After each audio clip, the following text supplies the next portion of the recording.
What would your younger self say about how your family turned out?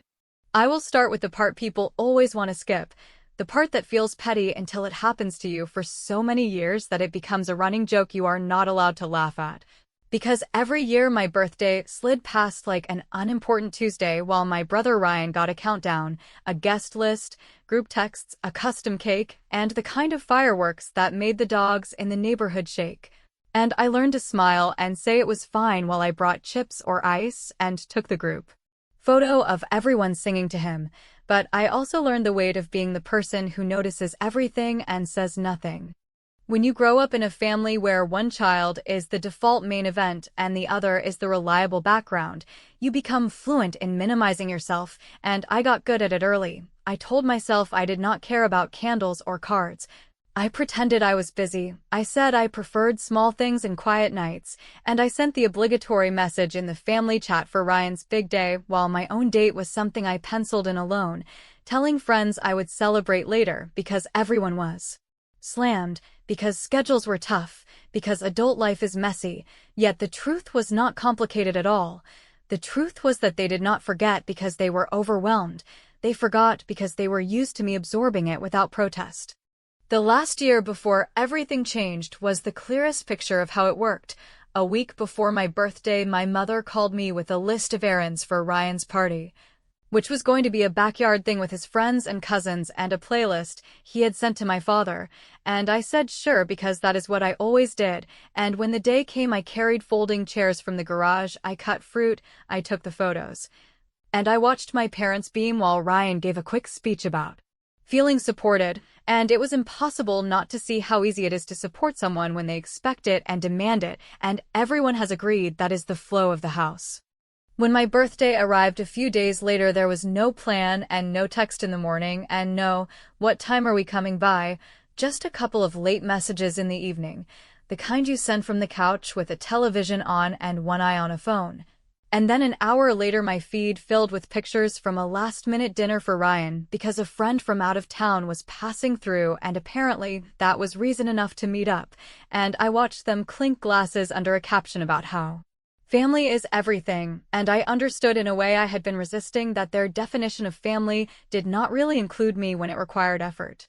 I told myself I was done having the same conversation in my head where I tried to explain why it hurt and then rehearsed their answers and my counterpoints, the pretend fight I had carried around since I was a teenager. And instead of drafting a message I would never send, I did something small and strangely powerful. I stopped reminding anyone of anything related to me. I turned off the alert that told me to nudge people about dates. I unfollowed the calendar in our shared app that made me the unofficial organizer, and I redirected that energy into one single habit that felt like pulling a rug out from under a pattern I did not choose. Because that night I opened my bank app and set up an automatic transfer with a stupid little label that made me smirk, a line item I called fireworks, and I told myself that every month I would move money I once spent on smoothing their plans into mine. It was not dramatic and it was not loud and it did not fix the ache, but it did something better than fixing the ache. It gave the ache a job, and once the ache had a job it behaved, because it had purpose, and purpose does not whine, it moves.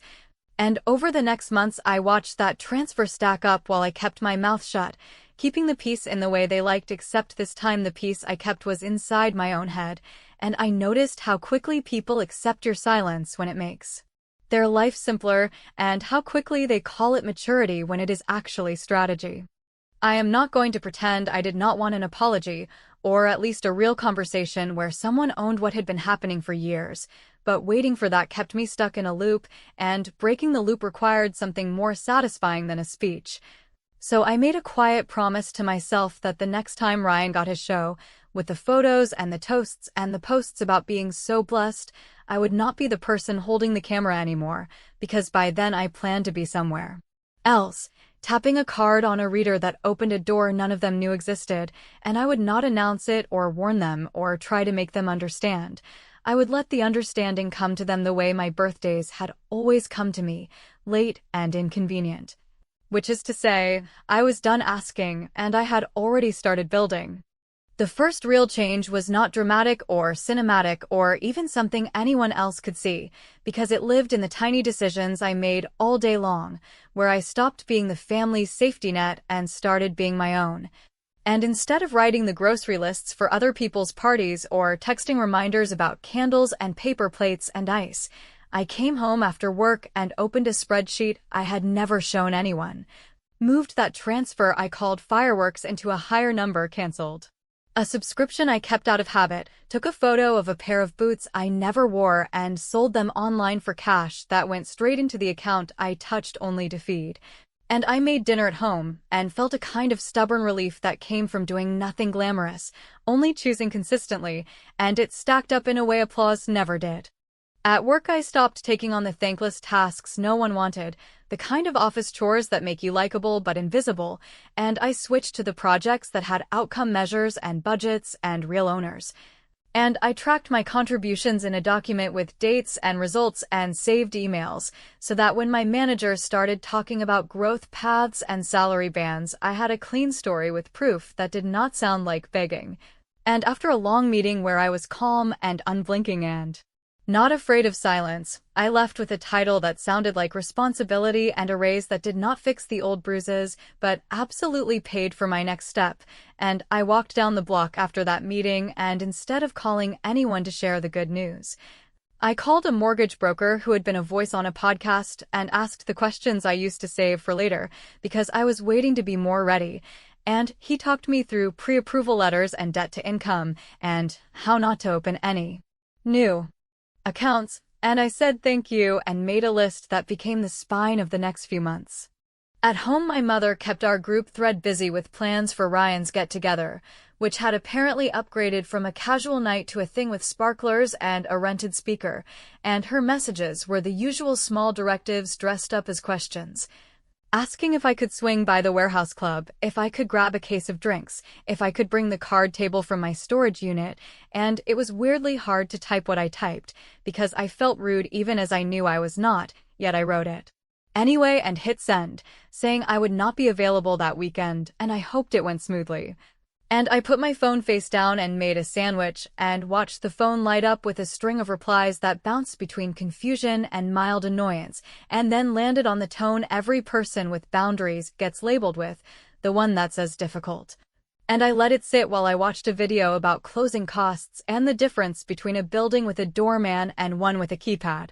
The day of Ryan's party, I was wearing a blazer and sitting in a glass conference room with a loan officer who slid papers across a table and explained the timing of funds and the importance of clean copies.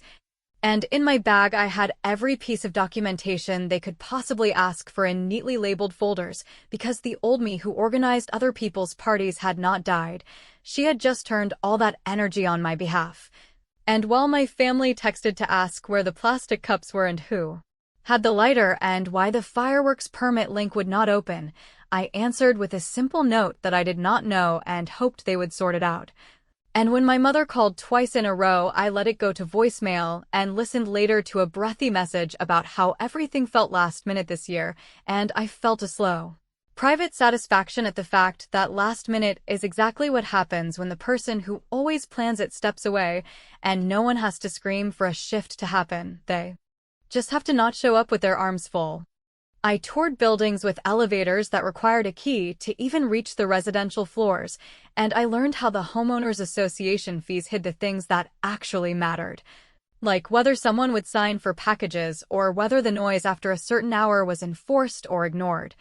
And I took notes about reserve funds and special assessments in a plain notebook I kept tucked behind a cookbook on my shelf, because I did not want any curious eyes asking why I was writing down the name of a building where the lobby smelled like fresh paint and the concierge called me by my last name without looking at a screen, and each time I walked back outside, I did not think about views or bragging rights. I thought about the feeling of a door that opens because I chose it and paid for it and did not announce it. When Ryan's crew finally lit those sparklers without a permit and a neighbor complained and the group chat pinged with a burst of dramatic messages about interference and jealous neighbors,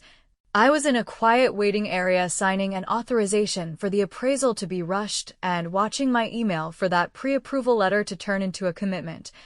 And when it arrived, my hands shook not with shock, but with the kind of tired happiness that comes from choosing the same thing over and over until it yields. And I put the phone back in my bag without forwarding it to anyone, because the part of me that used to crave a reaction was being replaced by the part of me that liked secrecy more than praise. And while I cleaned up the pen marks on my thumb with a tissue, the loan officer said the next call would be about timing the wire, and I thought about how my family expected me to show up with spoons and napkins and a playlist.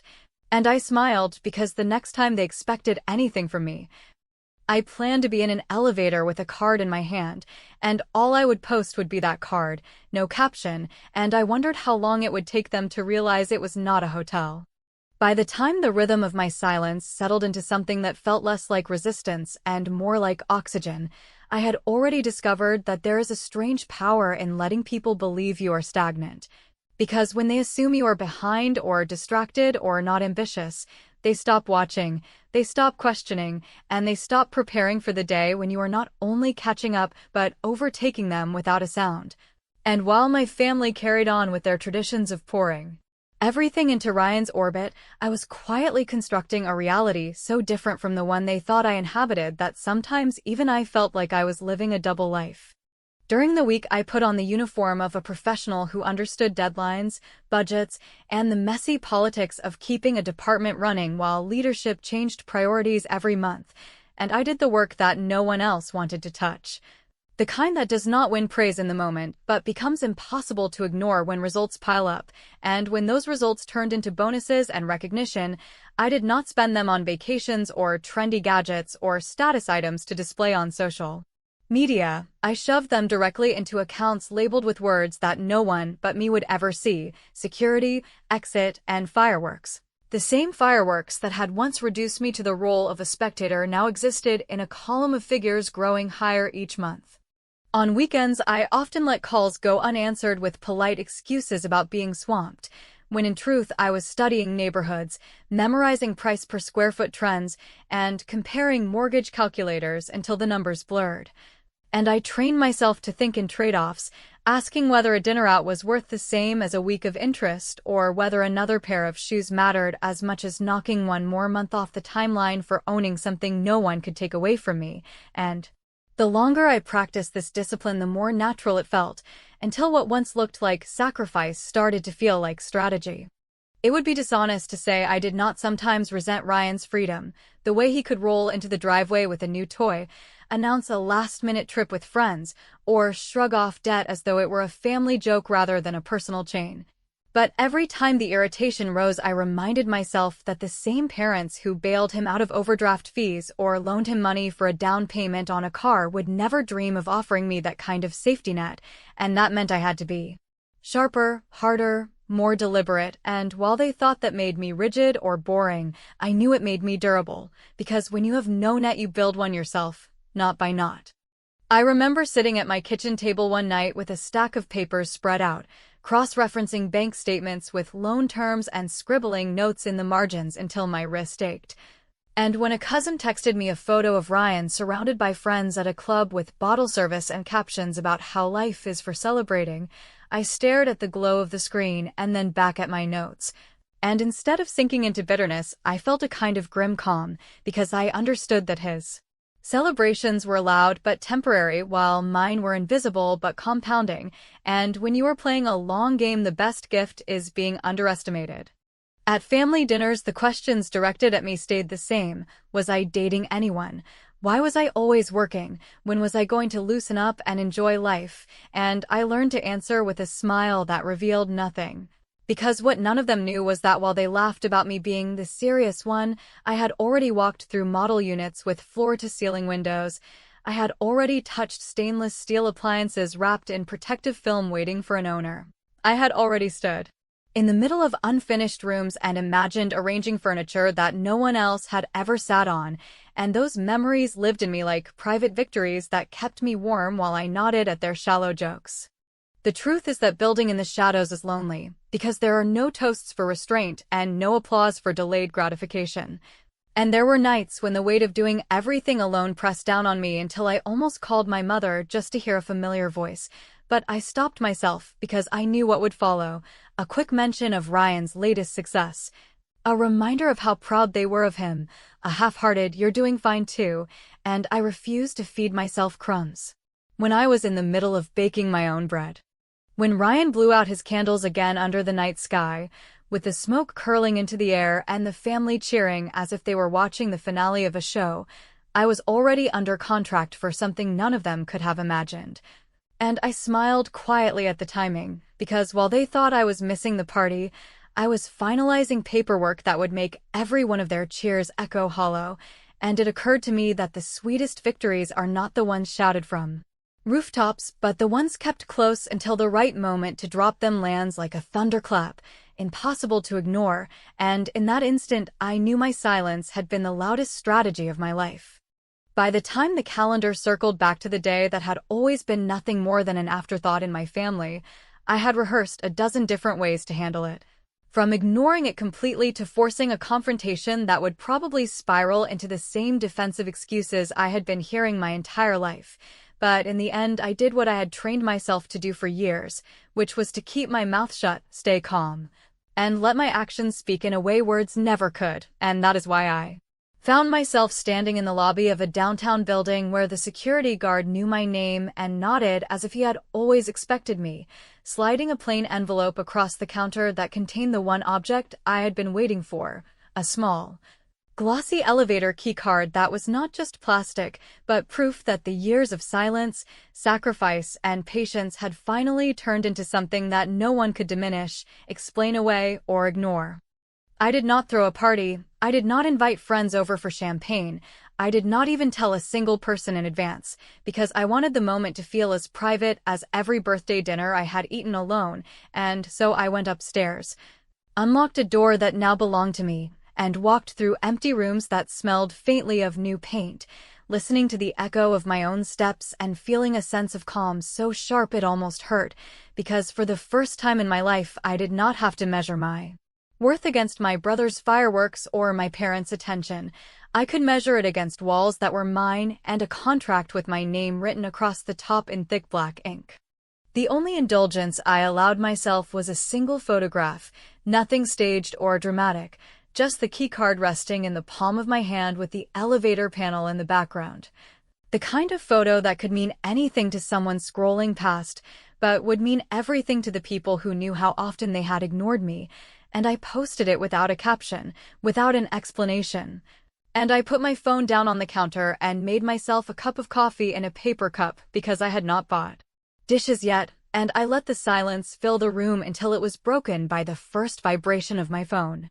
The messages came in waves, starting with the cousins who always hovered on the sidelines of family drama and knew how to pivot fast when the wind shifted, suddenly flooding me with heart emojis and exclamation points and questions about whether they could come visit,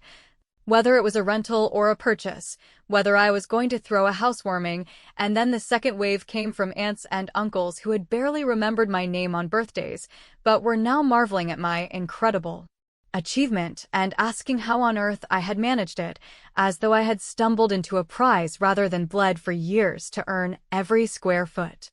Then came the message I had been half expecting and half dreading, Ryan, whose text did not contain congratulations or pride but a blunt, almost accusatory line asking whether I had really bought it or if I was just flexing with some short-term rental. And I could almost hear the edge in his voice even through the words on the screen, because for the first time in his life I had done something that shifted the spotlight without effort, and it was unbearable for him to process that the sibling who had been treated like background noise could suddenly set the entire group chat on fire with a single image.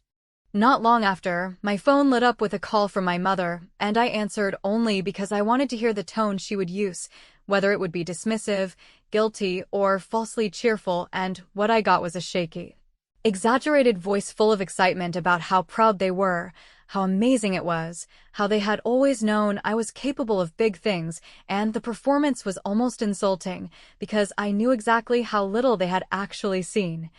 But instead of snapping, I simply let her talk, offering short acknowledgments while pacing the bare floors of my new home, feeling the balance of power shift with every hollow word she spoke. When I hung up, I sat on the floor with my coffee and scrolled back through the messages, and I realized that for years I had wanted them to see me, to acknowledge me, to finally treat me as equal, and now that they were all tripping over themselves to do exactly that, I felt strangely detached, because the point was never their validation. The point was showing myself that I could survive their neglect and still come out with something they could not ignore, and in that moment the penthouse was less about square footage and more about evidence. Evidence that their favoritism had not broken me, that my silence had been strategy, and that I had been building something while they were too busy lighting sparklers for Ryan to notice. I knew the ripple effect was only just beginning, because while my post had already triggered curiosity, jealousy, and false pride, the real fallout would come later, when invitations to family gatherings turned suddenly cautious. When Ryan's jokes started carrying a sharper edge, and when the parents who once brushed off my birthdays realized they could not brush off a keycard that opened a door none of them could enter without me. The morning after the keycard post turned my phone into a slot machine that could not stop spitting coins of attention. I woke up in a room that still had the echo of a new place and a counter with nothing on it except a paper cup and a folded set of closing documents. And I understood with a clarity I had never felt in that house I grew up in that I did not have to out anyone or deliver a grand speech to balance the scale. I only had to control the doorway to my life and mean it. So when my mother called with a breathless plan to swing by that evening with my father, and maybe my aunt if she could find parking, and when Ryan texted separately to say he would bring a couple of friends to check the view, I told them calmly that the building required a guest list submitted in advance with full names and arrival windows, which was true, and that I would add anyone who responded to the message I sent to the family chat before noon. Which was the part that mattered because the message did not ask for praise or congratulations. It asked them to write, in their own words, that they were coming to celebrate my birthday and not just to tour a piece of real estate that made them curious. By early afternoon, the cousins had replied with polite lines that sounded like they had been edited several times. The aunts had performed a small chorus of enthusiasm. My father sent a thumbs up which did not qualify. And Ryan ignored the request and sent a crack about rules, which made my decision easy, and when the concierge called just after 7 to say I had several unlisted visitors in the lobby who were insisting I must have made a mistake, I looked around at the small circle of people I had actually invited: the coworker who had told me to document my value before the promotion talk, the neighbor from my old building who had signed for my packages when I worked late, the friend who knew the dates of my lonely birthdays without being told. And I raised my glass and finished the first toast of my adult life that had nothing to do with anyone else's milestones, while down in the lobby they waited with the same entitled impatience that had trained me to make myself small.